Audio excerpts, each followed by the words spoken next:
Gary Payton II, he exercised his player option. What does that mean? I'm breaking that down. And free agency is just around the corner. Folks, the Golden State Warriors might be active in that market. So for the next 6 days, there's 6 divisions in the NBA. Each day for the next 6 days, I'm going to be presenting to you who's available out there by division. Today, I'm going to focus on the Southeast Division. For the folks in the live chat, I am so sorry for the lag today. I'm going to try to make this an appointment-based program. 1 p.m. is going to be the usual day. I said 3 p.m. today. It's now 3:20. I apologize.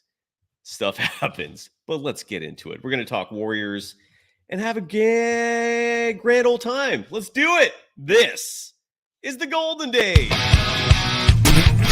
That is it for us today, and we will leave you with I can't do it. We'll do it live. Fuck it. Do it live. I'll write it, and we'll do it live. Fucking thing sucks. Woo! Let's go. In a minute, I'ma need a sentimental man or woman to pump me up. Come on and break me off. 'Cause I get what I want and I like what I see. If you got shake that.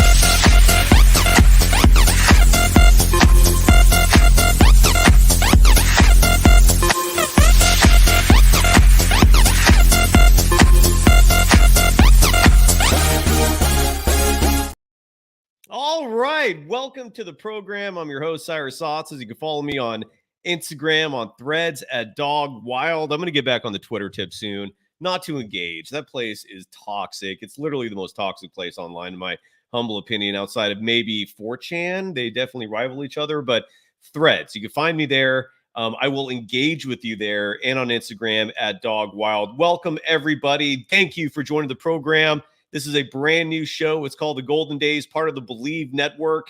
I am your host, Cyrus Saatsaz. Django, welcome to the program today. Miss Jules, great to see you. I think this is the first time I've seen you since we've moved over to this new platform. Rocky Grew, hello as well. Rich Dub, great to see you. Akram Pira, hello. Portola 45, Matt Brotherton is in the house. Great to see you again. I haven't seen you yet since we migrated to this new platform, this new channel. And thank you so much for joining us. Matt Brotherton, by the way, asks, are you planning to do any Team USA coverage this summer? You're damn right I am. Absolutely. I mean, there's nothing going on in the summer outside of all the free agency stuff, outside of all the, I call it hot stove. That's a baseball term for basketball offseason content. Yeah, I'm 100% all in on Team USA. And for no other reason. This is why I'm so stoked about Team USA. This is quite possibly the greatest gathering of basketball talent since the Dream Team. This might be better than the Dream Team. I am curious. I'm fascinated. I'm interested. Sign me up. Let's do it. So yes, you'll definitely get coverage of that. And in fact, one of our very loyal, supportive viewers of this program, listeners of this program, Laura Doan, she's going to be our correspondent. We actually are going to have a correspondent at least for the friendlies of the Olympics, which are going to be taking place in London. I know this is the Paris Games, but 100% going to be covering it. And you better bet your ass I'm going to be writing Steve Kerr if he fails in leading that stacked team to a gold medal. Stephen Curry, it's the one accomplishment he has not achieved, a gold medal in the Olympics. So yes, 100% going to be covering that. And Rich Dub talking about the old gig, saying it's dull without me. Thank you, man. That's very kind of you. It's also very interesting that I recently saw in the old program my friend Greg Silver on there. Why I find that interesting? Because the current host did nothing but talk shit about him endlessly, criticizing me for why I bring him on, and then now she brings him on, but I digress. Welcome, everyone. First things first. And Matt Brotherton writing that Twitter is like that X that keeps coming back. You know it's bad, but you can't stay away. I've found out how to stay away. You're right. It is addictive like a drug, but I'm doing my best to stay away from that. Rich Dub, I'm glad you brought up Monty Williams. You mentioned the fact that he might be a good assistant coach. He might be. I wouldn't hate that I wouldn't hate it if Monty Williams became Steve Kerr's assistant, but the main reason why I laugh at the mention is because if there is ever a comp for Steve Kerr, whereas we still don't have a comp yet for Jonathan Kuminga. Like we have no clue yet who he's going to compare to when we finally see the finished product, right? Like I've been saying, Jason Tatum is the ceiling that I hope he achieves. Could even be higher, might be lower, who knows? But there is a comp for Steve Kerr, and that's Monty Williams. Those two are cut from the same cloth as coaches. No doubt, solid X's and O's guys. But when it comes to knowing who to play when, those two struggle, and they've got some damn egos that is not being kept in check on either side. By the way, is head coach in the NBA? Sorry, I got like a bug that just landed there. Is head coach in the NBA not quite possibly the greatest job ever?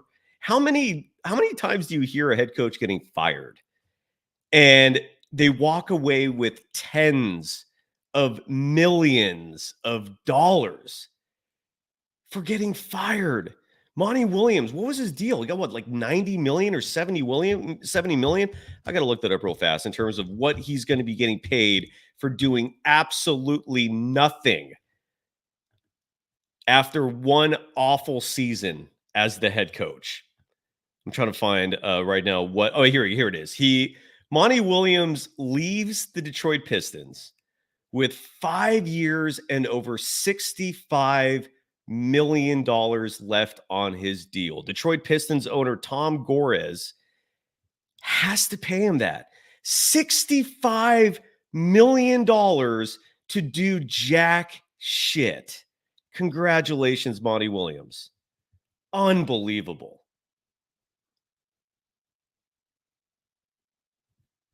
Yeah, sign me up for the severance too, Matt Brotherton. That's ridiculous. For 1 year of mediocre coaching, $65 million. And that's after what he got paid last year. It's unbelievable. Gary Payton II, his contract, and again, if you've watched me on the old show, I was saying this for months, he was clearly going to exercise that player option. He's due $9.1 million this season. It was a player option. From the original 3-year contract he signed with the Portland Trailblazers, the one that he signed because the Golden State Warriors did not think he was worth paying the money. Gary Payton II is the symbol of the Warriors' failure when it comes to James Wiseman, because ultimately the Warriors traded the number 2 pick in the 2020 draft for a player they had that they could have kept, but chose to let walk because they wanted to save money. And they traded for him back midway through last year. You all know that story. They traded James Wiseman and a whole bunch of second-round picks to get him. And the end result is for the number 2 pick in a draft where the player picked ahead of him, Anthony Edwards, the Warriors could have had. Let me repeat that one more time.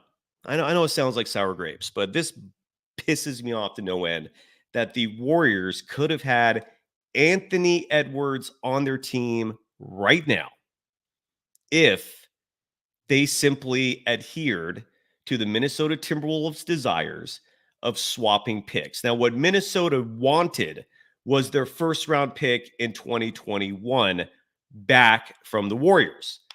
But could Golden State have negotiated? Of course they could have. They didn't even want to consider it because Anthony Edwards, who was the consensus number 1 pick in that year's draft, was not a player that Steve Kerr wanted because Steve Kerr did not respect his work ethic. And you wonder why I routinely poo-poo on Kerr. I digress. The point is, Gary Payton, that 3-year deal he signed with the Portland Trailblazers, this is year 3. Again, it was a player option. He obviously was going to exercise it. $9.1 million is more than he would have commanded in the market. And look, I don't hate the fact that he's coming back. The one issue that Gary Payton has in his playing career is durability. He missed a lot of games last year. And if you get a Gary Payton II that is absolutely healthy, my Lord, sign me up. Incredible asset. When the dude is at the peak of his powers, he is as close to a lockdown defender as you're going to get. I'm never forgetting his contributions in the 2022 NBA playoffs and that season as a whole. His impact was immeasurable. And so there's nothing wrong with him coming back. $9.1 million, though, is a decent chunk of change. Now, the good news is it was expected that he was going to come back into that he was going to exercise the third year and come back to the Warriors. There's no surprise there. The good news from a salary cap perspective is that even with Gary Payton II exercising that $9.1 million hit, provided the Warriors do not greenlight Chris Paul's final year of his contract, due $30 million, the Warriors will still stay below the penalty phase of the salary cap, meaning with Gary Payton II on the books, with Kevon Looney on the books, the Golden State Warriors will still be approximately $27 million below the threshold for being penalized in the luxury tax. And that is huge because as long as they stay below that luxury tax threshold, they have two mid-level exceptions. One of those for a little over $12 million, another one for over $4 million. And when you consider that a player of Gary Payton II's caliber costs $9 million, that $12+ million luxury tax threshold, the $12 million mid-level exception is so valuable. There is going to be talent to be had out there. Even the $4+ million mid-level exception will carry some great value with it. There are going to be free agents out there who will not be commanding max level dollars, who will command the type of money you can spend with a mid-level exception. And thankfully, the Gary Payton contract does not affect that. And that's also why the Klay Thompson scenario is so important, for the simple reason that if Klay is signed, you lose those mid-level exceptions. I never shed a tear for billionaire sports owners. I could care less about them being cheap, about their spending habits.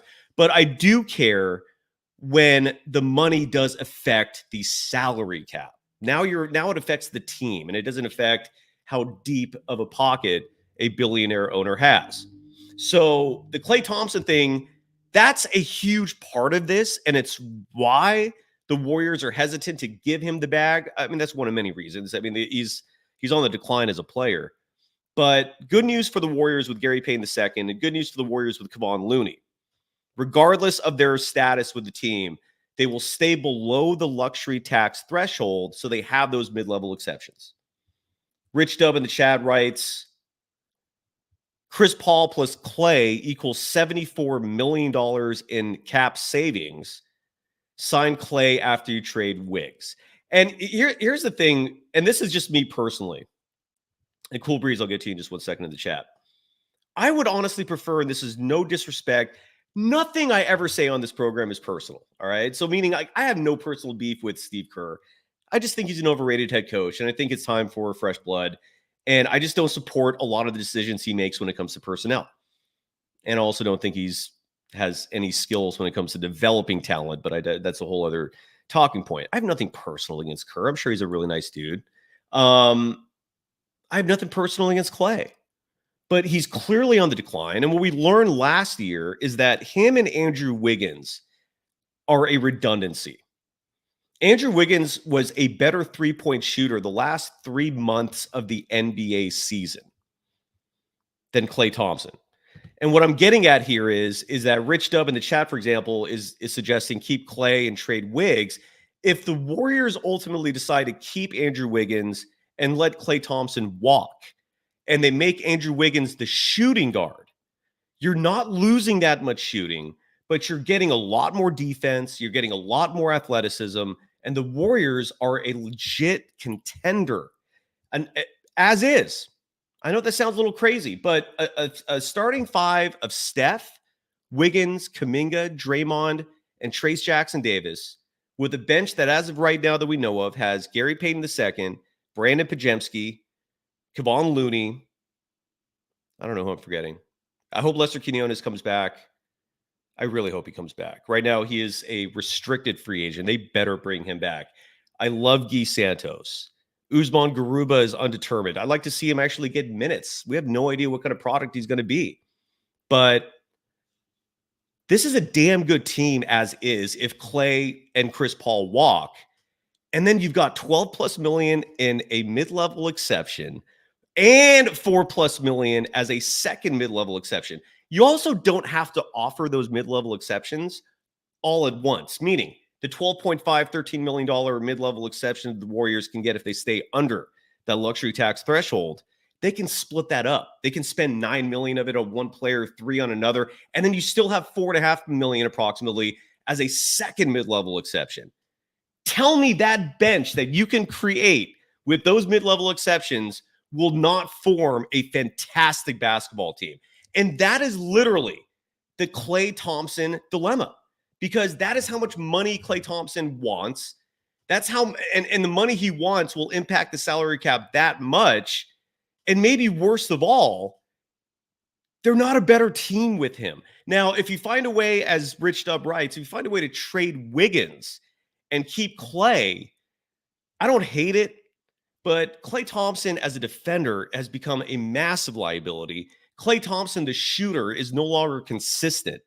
And Steve Kerr loves this guy so much, it's a damn crutch having him on your team. Klay Thompson should not have had the second most minutes in that play-in game last year where they lost to the Sacramento Kings. He was number 2 on the team in minutes. Make that make sense for me. Detective. Klay Thompson getting the second most minutes in a play-in game you got blown out in. It makes no damn sense. None. Except for the fact that Steve Kerr is too loyal and has his favorites. Ooh, Rich Dub. Look at this name you're throwing out there. Kentavious Caldwell Pope. 2-year deal, $20 million per. $20 million per or $20 million total? You can get him with the mid-level exception. The point is, that is the opportunity that presents itself to the Warriors with those mid-level exceptions. And I'm guessing Mike Dunleavy Jr., I'm guessing Joe Lacob, Kirk Lacob, and the whole staff there are fully aware of this fact. And this is why Klay Thompson is a 50-50 shot of staying or going. Ooh, Rich Dub writing this. Can you give me the source for this? Rich Dub in the chat writing, Usman Garuba supposedly returning to Spain. I have not heard that. Keith Willis writing that Andrew Wiggins' worst ability is availability. You know how I feel, okay? Wiggins, thank you forever and ever for your service in 2022. You've been a colossal letdown every other year besides that.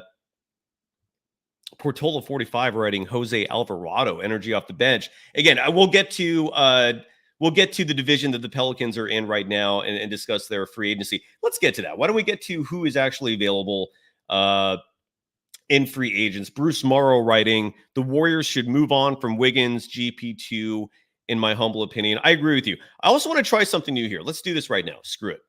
I'm going to put a link in the chat. And if you want to come on the show right now and just talk to me, get on the show. If you click on that link, you're going to be put in what's called a waiting room. And then I'll let you in. Just be professional, be cool, and let's have fun. And look, I'm going to do this all the time. So if you don't feel like coming on the show today, we'll save it for another day. But let's get into, and Bruce Morrow adding that Garuba refuted the story that he's returning to Europe. Yeah, we'll see how it goes. Again, one piece of advice I'll give to everyone out there when it comes to this time of year for the NBA, don't trust anything. Don't trust any stories that are out there. 99% of it is speculation. It's fluff. It's clickbait. Unless someone is reporting something as a fact, all they're doing is trying to keep your interest. That is it. Now, with that said, let's get into the free agents. Because today we're going to focus on the Southeast Division. There are a couple of players in here who might garner your interest. All right. And let's start with the Washington Wizards.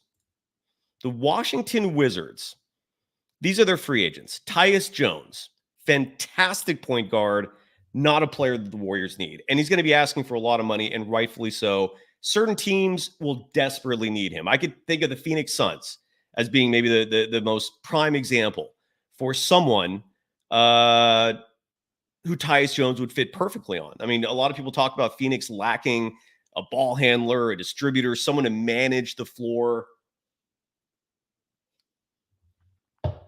And Tyus Jones is available, but not a good fit for the Warriors. Richard Holmes has a player option that he is almost certainly going to exercise. He's probably going to stay with the Wizards. Tristan Vukovic has a team option. The Wizards will not let him go. He's young, he's cheap, and not exactly what the Warriors are looking for anyways, although I wouldn't necessarily hate that, but he's not going to go anywhere. He has a team option. And then Anthony Gill, who I know very little about. I decided to research him for a brief moment. And what I learned is that he's a vet minimum type player. He's got size. He's got toughness. He can't shoot. I don't know how well of a defender he is.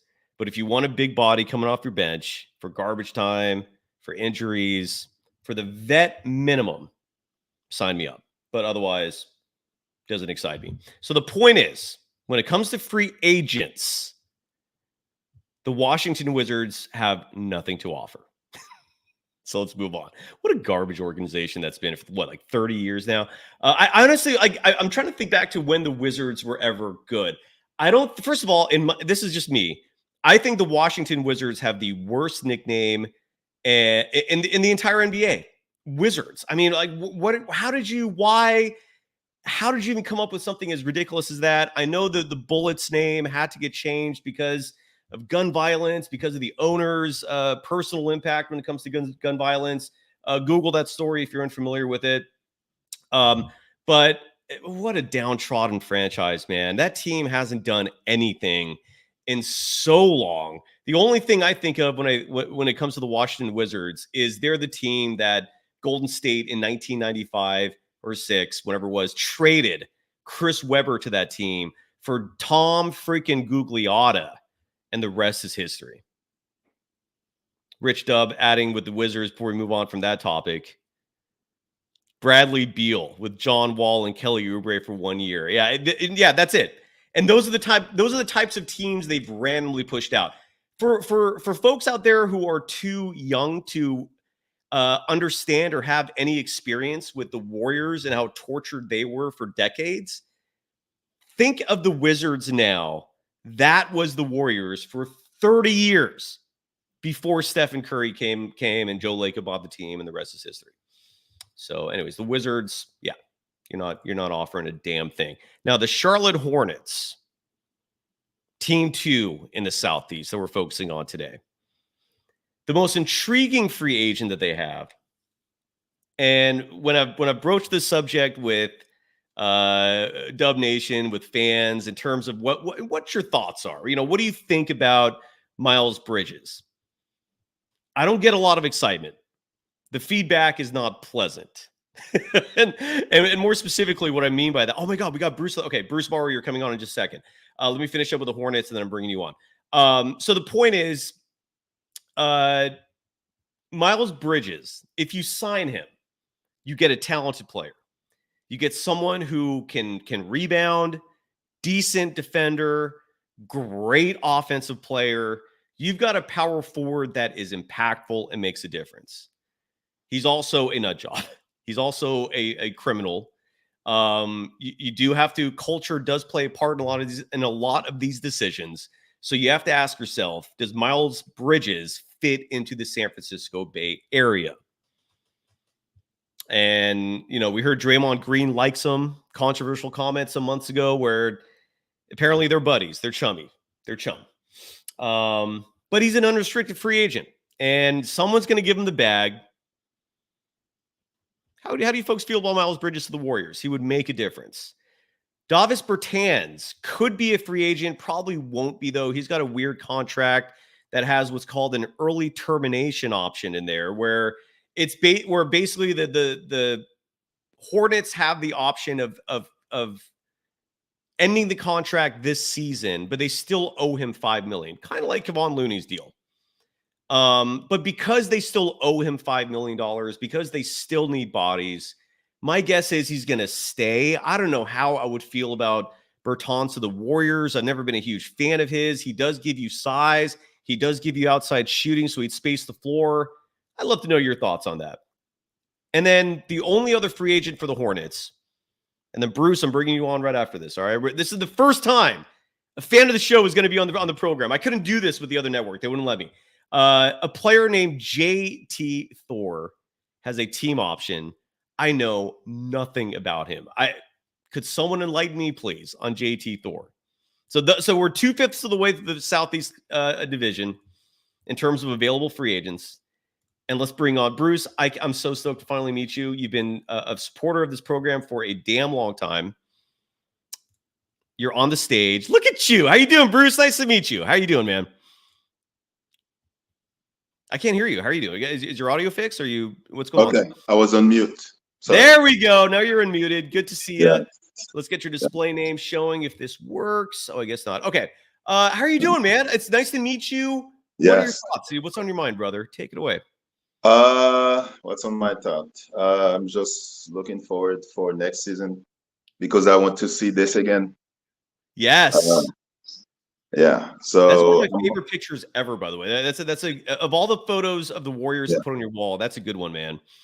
yeah, that's it. That's in my office. How did you even did you buy that online? Did you have to print the photo yourself? How do you even set that up? Yes, I bought it online, and I wanted to when I'm working to have confidence when I'm working. This is my office.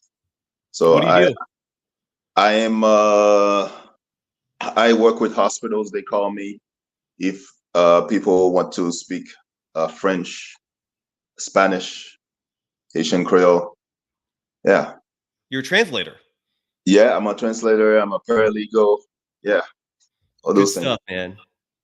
Good stuff. And what's on your mind, Bruce? I'm stoked to meet you. Before you answer, you go off real fast. Where in the world are you? Are you in the States or where in the world are you? I am in Florida right now. We're in Florida. Yeah. What part of Where Florida? in Florida? I am by Tampa. It's like a new community there's nothing there. They just created a community where you're not dealing with people. I wanted to live there. I'm not dealing with people, crazy people. It's a state of crazy people around here. So Isn't Florida full of crazy people, though? I mean, how did you even end up yes, there, man? yes. Well, it's close to Haiti, so Ah. yeah. So you are Haitian. Yes, yes. I am so sorry. I see your comments online, and I agree with the left leaning. Yeah. Well, I don't want to make this show political. And look, truth is, I hate labels. I hate sides. I'm all about issues, man. I'll have a discussion about individual issues, but I'm not affiliated with political parties. There's a certain presidential candidate who does drive me insane, but again, I don't want to make this show about politics. But Okay. I do want to say this though, man. I'm really sorry about what's going on with your home country. That is what's going on for people that don't know. It's borderline anarchy right now. It is anarchy already. It's not. And do you have family being affected by all that? Yes. I mean, I have a cousin there. Yeah, I have some people there. I'm really sorry, man. That's just insane what's going on. So anyways, I hope your cousin is okay. And even though you're not living there, I hope you're doing okay because it can't be settling to hear about what's going on there. That's just awful. But on a more positive note, maybe what's on your mind about the Warriors, brother? I want sometimes you have to let go. Okay. I think the Warriors, you don't want, just like the old Celtics, they didn't let go, and then for years they couldn't win until Paul Pierce, KG, whatever. So the Warriors have to let go. And I know I'm not a fan of being business all the time, but the Warriors have to think the business way. They have to absolutely not to think about feelings. So they need to cut. Some people have to go. Absolutely. I'm actually writing a story about that right now for Yardbarker. About how when it comes to sustaining a dynasty, that is the number one point of emphasis. You can't hold on to individuals and let feelings and sentimentality get in the way of that, man. If you do, then you're going to ride and die with that dynasty. But if you want to keep it going, you got to make changes when the time comes. So what are your thoughts on Klay before we move on? Warrior fans gonna hate me. No, they won't. No, they won't. Maybe some will, but who cares? I don't know if, I mean, he was 0-10 or of 10 the last game, I think. The last 2 years of the end of the season, it was not the best. So and just to build on that, because everyone likes to focus on the 0 for 10, just to expand, the last 4 postseason games have been a disaster. I think he's been shooting like 19% from 3, and that's over 4 games. So I know the last one was the worst, but those 3 Laker games were that still sticks in my head, man. It was brutal. I don't know. I mean, if he can accept a lesser role, he could stay.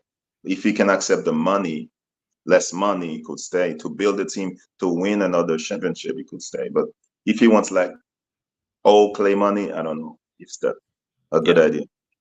I absolutely agree with you. You know, a name that Rich Dub threw in here, and again, we'll address this on another show. Kentavious Caldwell-Pope. I don't know if he's attainable. I would love him on the Warriors, man. That name just is sticking to me right now. What do you think before we move on? It's tricky. I mean, his defense is there, but it's tricky on offense. But when he gets it going, you know, I mean, he's better than Klay right now on defense. So that will be a plus. That will be a plus. And he would be coming off the bench. He would accept the lesser role. Yeah, that's just one name. But Bruce, I want you to do this all the time. Okay, come on, join me every show if you want. All right. Yes, I love interacting with people. So, yeah, man. I would have better lighting so you can see my eyes.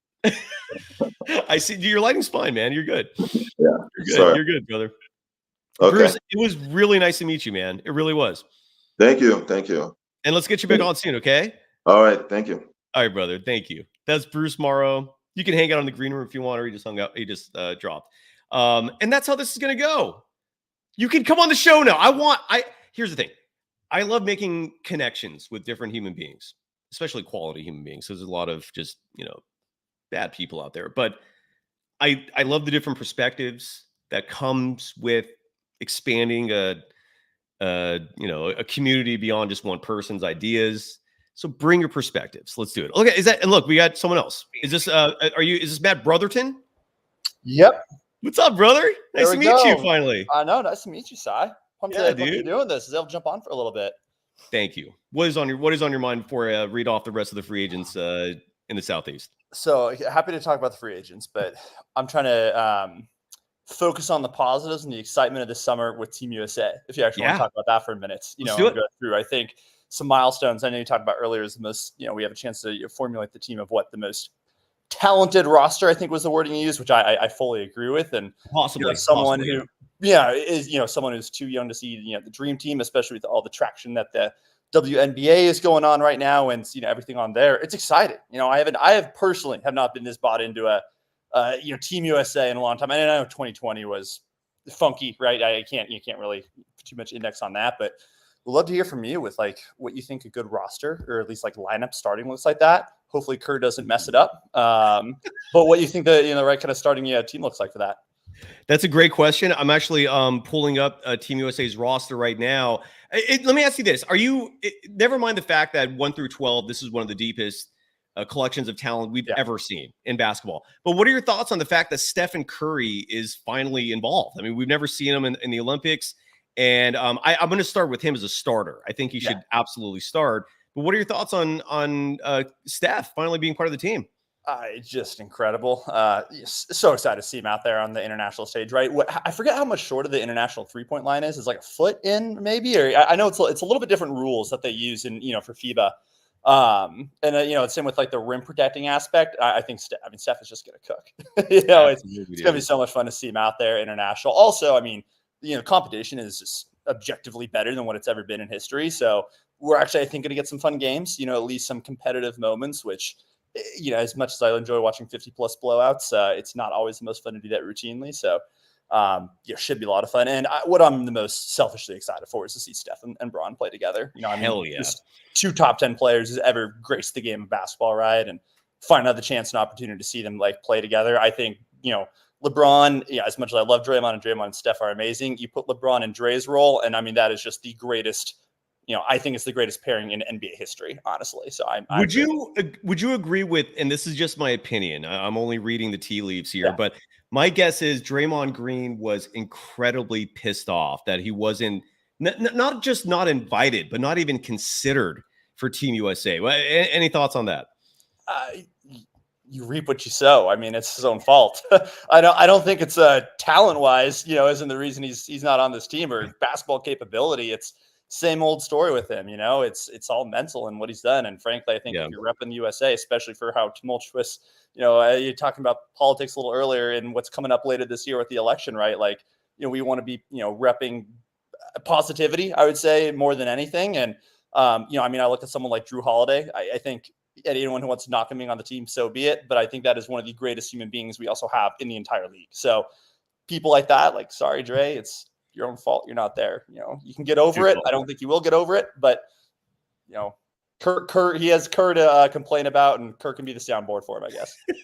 All right. Well, the 12-man roster real fast. I'll just read it off because one thing I've learned over the years in journalism and media is, even though it's basic information, it doesn't necessarily bore people, and it's not basic for everyone. So the roster for Team USA: Bam Adebayo, Devin Booker, Stephen Curry, Anthony Davis. And for those of you watching on YouTube, I'm sharing the screen of the Team USA page right now. Kevin Durant, Anthony Edwards, Joel Embiid, Tyrese Halliburton, Drew Holiday, LeBron James, Kawhi Leonard, and Jason Tatum. I'm hearing a lot of speculation about Kawhi Leonard possibly being replaced because of injury. Derek White of the Celtics, a name I'm hearing could be the person to replace him. I'd love to know who you think should be starting. You asked me who I think should start. Stephen Curry goes without saying as your starting point guard. I think Anthony Edwards is already ready, sorry to be redundant, to be your starting shooting guard. So I would go with him there. The tough one's going to be your 3. And I guess LeBron James, safe bet. Go with him as your starting small forward, even though he's pushing 40 years old. Your starting power forward. I want someone who's going to stretch the floor. I guess there's 2 things to look at here. I'm guessing Steve Kerr is going to be using Kevin Durant as his power forward a lot. I would go with Anthony Davis. There's going to be a lot of other countries out there who are going to be bringing out huge lineups. Small ball is not subscribed to internationally. So I think you're going to need Anthony Davis. And then I'll go with Joel Embiid as my starting center. So that is my 5. Your thoughts? And who are you going with?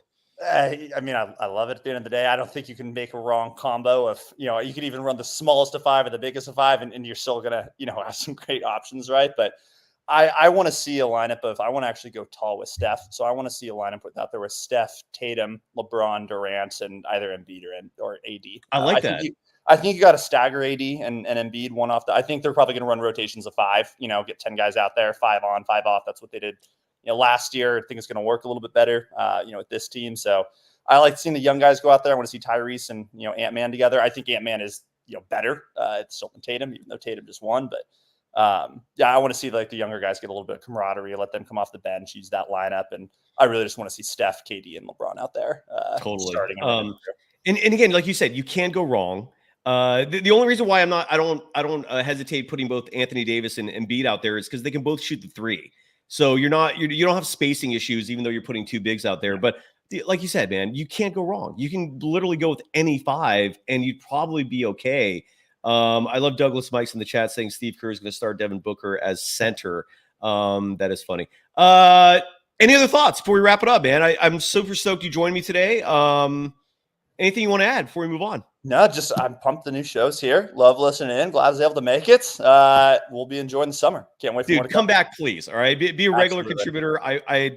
I'm just stoked we finally met, man. Where in the world are you, by the way? Redwood City, born and raised in San Mateo, and right here back in the Bay now. Yeah, the home of Joe Montana, or at least it was his home. I don't know where he's living now, but he called that place home for a very long time. Yeah, Matt, such a pleasure, brother. Nice to meet you, man. Absolutely. Thanks for coming on. Later, Seth. Later, brother. That's Matt Brotherton, who's on the chat a lot. Real quick, and let's go back to the chat. Let me see here if there's anything else in the that people have addressed. Matt Brotherton, who was just on the show a moment ago, wrote in the chat that Miles Bridges and Draymond Green would be the most hated roster in NBA history. Yeah, it's and Rich Dub adding that Miles Bridges would be bad PR for the Bay Area. Matt also, going back to nicknames, I was bashing the Washington Wizards, saying that the Washington football team might even be worse than the Wizards. Although a lot of people are saying the Commanders name is not popular, and that some people actually, at least former Redskins fans, I know they don't call the team that anymore, are actually prefer football team to Commanders. But yeah, being a DC sports fan is tough. Rich Dub, his recommendation for starting Stephen Curry, Devin Booker, Jason Tatum, LeBron James as your 4, and Joel Embiid as your 5. Keith Willis in the chat writing that Steph will give the Olympics some of the highest ratings ever. And JB in the chat saying that PG-13, Paul George, an unrestricted free agent, by the way.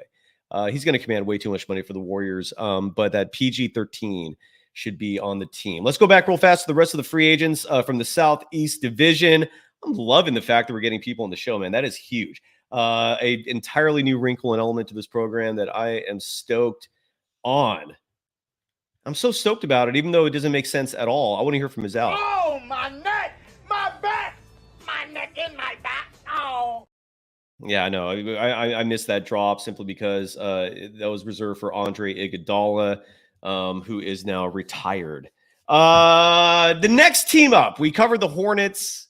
We covered the Wizards. Who do the Orlando Magic have for free agents? Markelle Fultz. A hell to the no. Markelle Fultz has no business being mentioned with the Golden State Warriors. He's going to be grossly overpaid. He's an interesting character in the sense of when we talk about the all-time busts for number 1 picks, he needs to be up there. How much do the Philadelphia 76ers regret picking Markelle Fultz over Jason Tatum? Talk about a massive swing and a miss. This coming from a Warriors fan whose team drafted James Wiseman. So Markelle Fultz. Gary Harris. Shooting guard. Aging. Can still shoot. I don't know how good of a defender he is. I'm not giving him real money. But if he's going to be a near the end of the bench type player for me, sign me up. But otherwise, he doesn't move the needle. Joe Ingles has a team option. And that team option, I didn't write this on the graphic here for the YouTube viewers. I believe it's close to $11 million. Yet despite that, Orlando has so much cap space, they might just give it to him. Regardless. Joe Ingles is a weird one. Does anyone have feelings about Joe Ingles to the Warriors? He gives you size. He gives you ball handling. He's a massive defensive liability. He can shoot the 3.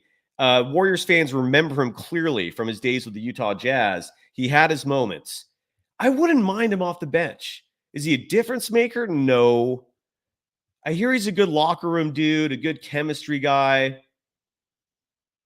Douglas Mikes bringing up Goga Bidats. We'll talk about him in just a second. And Rich Dub talking about Bol Bol. We'll get to him in a second as well, I promise. And then Douglas Mikes bringing up Gordon Hayward, another unrestricted free agent. We'll talk about him when we get to the division that the OKC Thunder are in. What is that? The Southwest? I think that's what it's called. We'll talk about Gordon Hayward. That would be a great fit. And you're saying you prefer him over Joe Ingles. Matt Brotherton saying that Ingles could be the new Bielitsa. See, that's what I'm thinking too. Joe Ingles is not a small dude. And we know how much Steve Kerr loves his ball handlers. So who knows? Anyways, so that's who Orlando is offering. Oh, and then we'll get to the last 2 names. Jesus, I'm sorry. In the chat, you're bringing up Bol Bol, and I for some reason I'm thinking like they're with other teams. Bol Bol is an unrestricted free agent. I think he'd be a fantastic fit for the Warriors. As much as I criticize Steve Kerr, he does have a knack for getting the best out of players. And maybe I'm giving Kerr credit for this when it should be just the team as a whole. Maybe it should be Steph. But players who come to the Warriors, typically, not always, but for the most part, you're seeing their best versions. And I would not mind seeing what the version of Bol Bol is on the Golden State Warriors.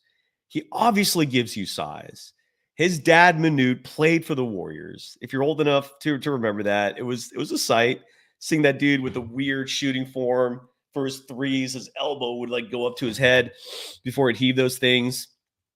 I wouldn't hate it. But Goga Bitadze, that's a player I talked about this last season as someone who could be a great fit on the Warriors.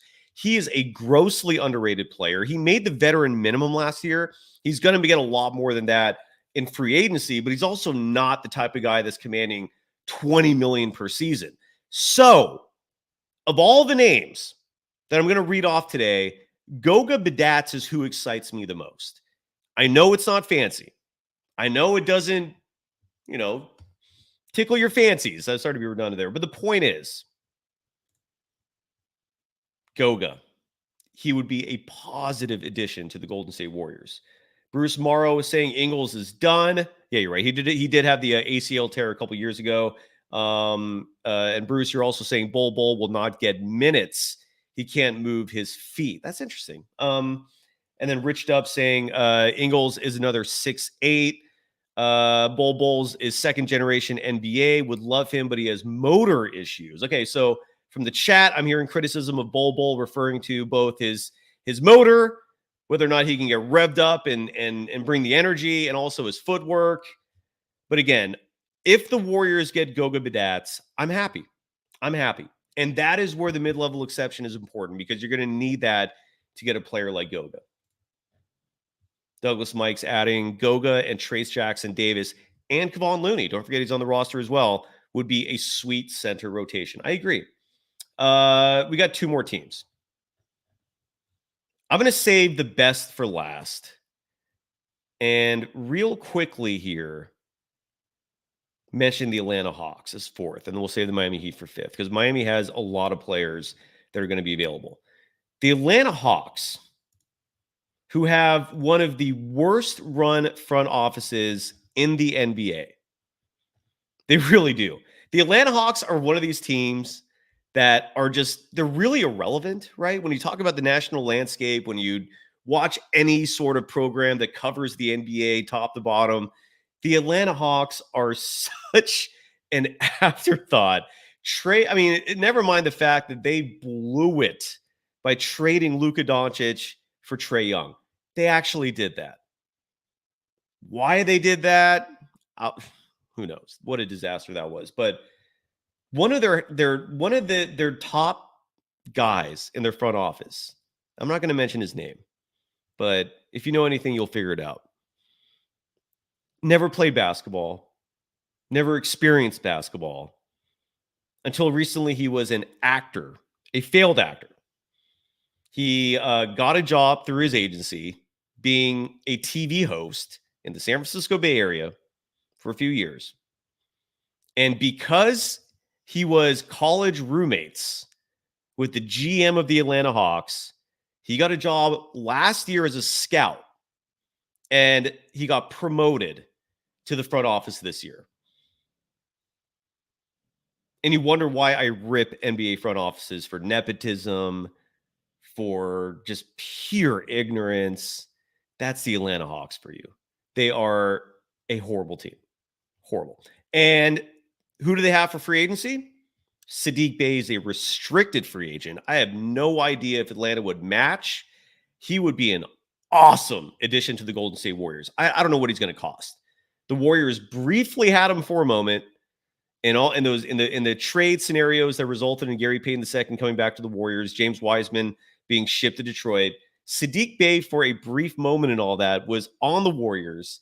I was stoked. And then he got moved to Atlanta, and the Warriors ultimately got Gary Payton II. I don't know what he's going to command in the open market. I don't know if Atlanta is going to match. I love him.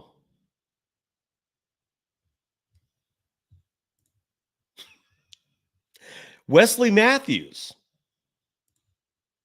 whose girlfriend / I don't know if he married her. She was a student of mine when I was teaching for 2 years at the University of Houston. He's a good dude. I don't know if he still has enough in the tank. I'd give him the vet min. I'm not touching my mid-level exception for Wesley Matthews. And then Garrison Matthews, who will not be going anywhere because he has a team option of $2.2 million, recent draft pick of the Atlanta Hawks. For that price point, he's not going anywhere. So, and Rich Dub, yeah, you're right. You're right. His former partner. And since we're doing all the inside jokes here right now and figure we're at the 50-minute mark, this is a good time to say this stuff. If you've ever listened to me bring up the fact that Steve Kerr had someone fired from their media job because they did the unforgivable sin of criticizing him, that's what I'm talking about. And Douglas Mike's adding, I have no idea Wesley Matthews was still playing. Rich Dub also adding, can we trade Wiggins for draft picks in this bad draft? Well, you'd have to match salaries. And real fast before we go, by the way, I'm going to cover the Miami Heat as a final team. I wanted to address a post by Mark Bragan in the chat. Let me answer that real fast before we go. JB also adding that Sadiq Bey is coming off an injury. What's the injury? That's the type is important. I actually don't have that information in front of me, but I want to share this post, and I'd like to answer it because it's a Warriors related question. Mark Bragan, you can find him on Threads at Mark Bragan 3, has a proposal addressing Warriors needs. It's a wish list, and I really hate being someone who poopies on fantasies, right? You've heard me say repeatedly, get off my damn cloud.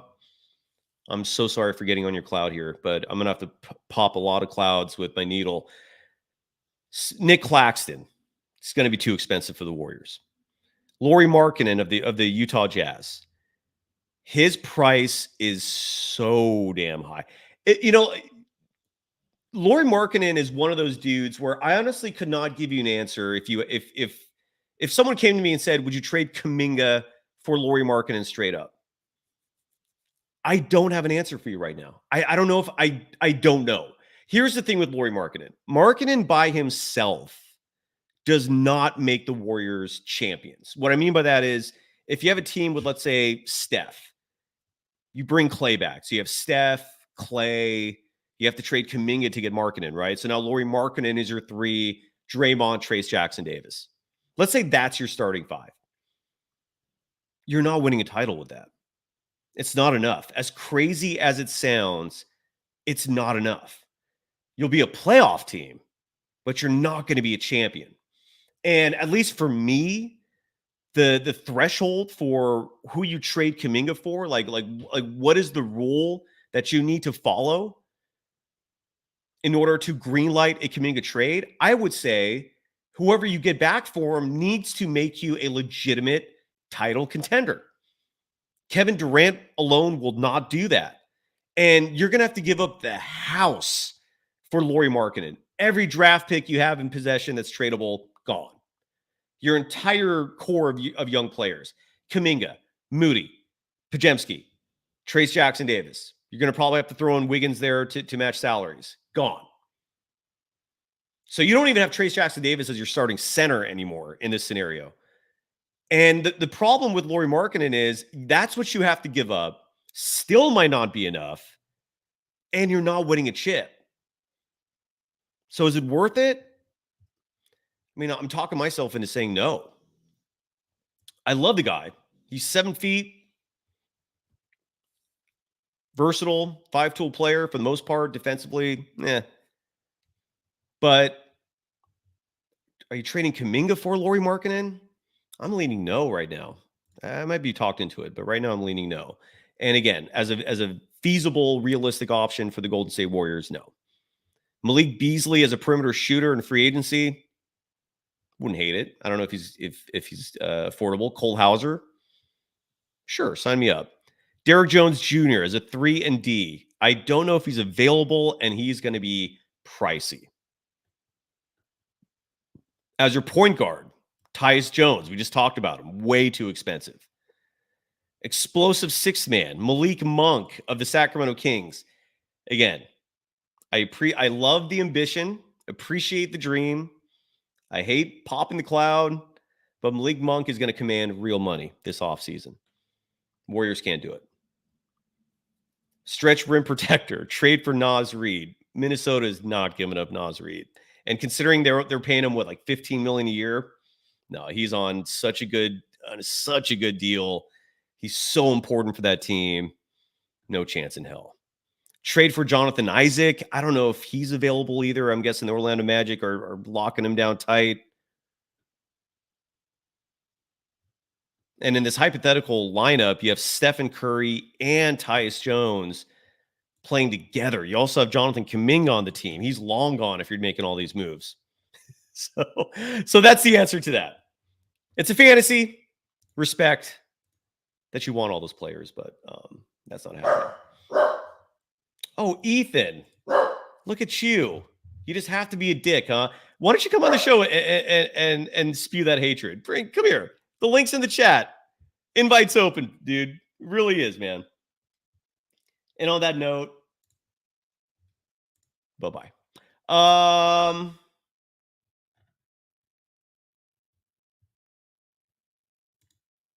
JB writes that Colin Sexton, point guard for the Utah Jazz, is going to be available as a backup point guard. Dude's quick, athletic, and good passer. I don't know if he's available. And again, we'll talk about him when we get to the Utah Jazz. I don't know if he's going to be an unrestricted free agent. I actually think he's locked down. Nick Fensky adding that Giannis Antetokounmpo is the only superstar that you trade Kuminga for. We're on the same page, brother. Anthony Edwards is another one. Yeah, I mean, look, Giannis is not the only superstar I trade Kuminga for. He's just the only superstar out there that I think there would be a shred of reality in terms of actually acquiring the player. I mean, there's a few dudes out there I trade Kuminga for. I trade Kuminga for Luka Doncic. I'd probably trade Kuminga for Jaylen Brown. I trade Kuminga for Nikola Jokic. But there's no chance in hell you're getting these guys. Giannis might be available. I trade Kuminga for Joel Embiid. There's a few dudes I trade him for. Note Productions coming in here asking, I don't mind you asking. Again, I'm an open book for the most part. Am I still doing Locked On Warriors? No. And just to clear that up real fast, as we approach the hour mark, we're going to wrap it up here. I got to still mention the Miami Heat free agents real fast. I've been seeing a little speculation out there that they shit-canned me. Could not be further from the truth. I resigned. I quit. I hosted that show for nearly 3 years. It was a good run. But as I mentioned in a previous show, they don't pay their hosts. You make all your money from getting a cut of ad revenue, and the hosts have to share that money as well. And it got to a point where I didn't want to share my money anymore. Some things run their course, and it was time for something new. So here I am. Douglas Mikes, by the way, bringing up Sam Hauser as a potential free agent. And Cool Breeze, I like that nickname, by the way. Locked On Boring. Good call. Thank you. Rich Dub, thank you, ma'am. Thank you, brother. That's very kind of you. Oh, Nate. You're the Nate that was my former student? Oh, I know exactly who you are, Nate. Do me a favor, Nate. Come join me on the show in a future episode. All right, we're wrapping things up here. It's been almost an hour. Nick, I love the fact that you're the play on words. Better days ahead. I use days because of dazed and confused. It's part of who I am. All right, let's talk about the Miami Heat. We'll call it a day. So the Miami Heat have a decent amount of free agents. And they are Caleb Martin, who has a player option of $7.1 million. That's an interesting one. I don't know if Caleb Martin's going to exercise that. $7.1 million is a lot, but Caleb Martin could get a big deal out there. When I say big deal, I'm not talking max dollars, but 3 years, $30 million, probably. Now, the good news is a contract like that would fit into a mid-level exception. But do you want to spend it on a Caleb Martin? No, I think there's better options out there. A player that the Miami Heat have that does stick out, Kevin Love. Now, Kevin Love, I don't know if he's going to stay with Miami. My understanding is he loves it there. He has a player option of $4 million. He can clearly get much more than that as a free agent, which is why I don't think he's going to exercise that $4 million player option. And then the question becomes, how much is he actually worth? I'll pose this to you as you wrap up the show today. Would you offer Kevin Love your entire mid-level exception of, let's say, $12.5 million?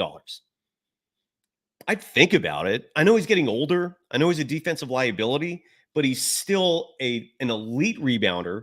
He's still an elite three-point shooter. He's got championship pedigree. I wouldn't hate it. I really wouldn't hate it. Yeah, Rich Dub adding Kayla for me. Yeah, I would not hate on that. Josh Richardson, a player that he has a player option for $3.1 million. That's another interesting one. I don't know if what he'll command in the market. That's Josh Richardson's an interesting one.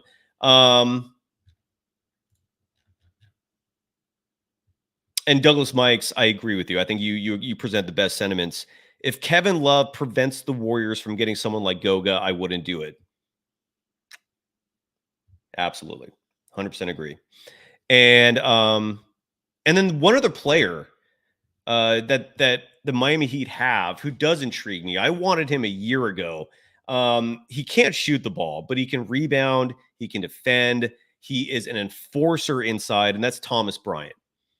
If you can get Thomas Bryant for a little over the veteran minimum, sign me up. That is a big body that will not hurt your team. And I'm not done with Miami. They've got 3 more dudes here. Haywood Highsmith, DeLon Wright, nah. And then Patty Mills, if we're looking for a backup point guard, which the Warriors might be doing, given that it's highly unlikely Chris Paul's coming back. Now, you do have Lester Quinones, who I love. You know, if I'm running the Warriors, he's my backup point guard. I'm ready for that. But we all know Steve Kerr. So he might want a veteran backup. And Patty Mills would be fine. He'd be cheap. I don't know if, he's not the same player he was 5-10 years ago, but I don't think he hurts the team coming off the bench. And those are your Southeast Division free agents. Nate Productions. Nate's so great to hear from you, man. Writing that Kevin Love would be a 3 and D guy, if I'm not mistaken, for Golden State. Minus the D part. He's not a good defender. So he would be a 3 and R guy, a 3 in rebounds. But Kevin Love would be realistically like a backup center for the Golden State Warriors. I think that would be the role that he would have, but I wouldn't hate it. I would not hate it. That is it for us today, and we will leave you with another show tomorrow. It's been an hour. God damn. I had fun. Hope you all did too. For future shows, come on the program. I'm going to throw the link, and all you have to do is click on the link, sit back in the green room, and we'll bring you on. Oh, there we go. AB Prep Boy real fast, writing Kevin Love is a great passing big. He is. He's also a phenomenal shooting big. He won't make mental mistakes. He's not as awful defensively as myself and others make him out to be, but he's not an elite defender either. But the rebounding makes up for it in so many ways. He's almost 7 feet tall. Sign me up. And yeah, Douglas Mikes, I like that. Kevin Love is not a budget Porzingis, more like a condo-owning Saric. Ooh, if you're saying he's worse than Dario Saric, then we got to take a huge pass on Kevin Love, but I'm not ready to say he's that low. Kyle Schramm, thank you for the love, brother. Right back at you. We'll be back at this tomorrow. Normally 1 p.m., not always. I apologize for the late start today, but we'll be back at this soon. I want to bring on the mayor of Threads, Rush. He's going to be a guest on the show soon. Larry Kruger and I are going to be doing a weekly hit, starting that very soon. Damon Bruce and I might be doing a weekly hit. We're going to collaborate a lot together. I'm still waiting on my boy, Paulie Mack, to find out what he's up to. But thank you, everyone, man. I really, from the bottom of my heart, I mean it. Thank you. We'll be back at this soon. Gary Payton II, not going anywhere. I think that's good news. And again, the money will not hurt the Warriors, the $9.1 million. So we got him back. And thanks to everyone again. Thank you, everyone, sincerely, from the bottom of my heart. I really do mean it. And have a great day. We're done. Bye-bye.